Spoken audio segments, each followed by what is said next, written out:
కంబాలదిన్నె గ్రామంలో అభంశుభం తెలియని 3 ఏళ్ల బాలికపై లైంగిక దాడి చేసి హత్య చేసిన సంఘటనను తనను తీవ్రంగా కలిచివేసిందని మాజీ మంత్రి ఆర్కే రోజా ట్వీట్ చేశారు. రాష్ట్రంలో మహిళలు, చిన్నారులపై మానవ మృగాలు అఘాయిత్యాలకు పాల్పడుతూ హత్యలు చేస్తున్నా ఈ ప్రభుత్వం చర్యలు తీసుకోకపోవడంలో పూర్తిగా విఫలమైంది.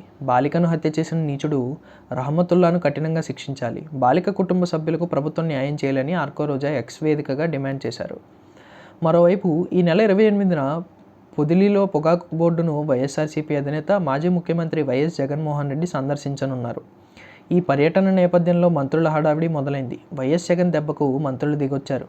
పొగాకు రైతులతో మార్టూరులో సమావేశం నిర్వహించారు. వ్యవసాయ శాఖ మంత్రి అచ్చెన్నాయుడు, విద్యుత్ శాఖ మంత్రి గొట్టిపాటి పలువురు రైతులతో మాట్లాడారు. 28 లోపు పొగాకు కొనుగోలు జరపాలంటూ అధికారులపై ఒత్తిడి చేస్తున్నట్టు సమాచారం. ఈ క్రమంలో అచ్చెన్నాయుడు వివాదాస్పద వ్యాఖ్యలు చేశారు. రైతులకు ఆశ ఎక్కువ, పంట పండించక ముందు ఆలోచించాలి, పండించాక నష్టపోయామని బాధపడుతూ ఉండటం వ్యాఖ్యానించారు. మార్కెట్లో పంట అమ్మకాలను పసిగట్టి పంటలు వేసుకోవాలంటూ రైతులకు ఉచిత సలహా ఇచ్చారు. కాగా పండించిన పంటలకు గిట్టుబాటు ధర లేక రైతులు అల్లాడుతున్నారన్నారు. కూటమి ప్రభుత్వం అధికారంలోకి వచ్చాక మిరప, వరి, కంది, పొగాకు వంటి పంటలకు కనీస మద్దతు ధర కూడా ఇవ్వకుండా రైతులను నష్టాల బాట పట్టించిందని వైఎస్ఆర్సీపీ నేతలు మండిపడుతున్నారు. అన్నదాతలు ఆత్మహత్యలకు పాల్పడుతున్న ప్రభుత్వానికి చీమ కొట్టినట్లు కూడా లేదు.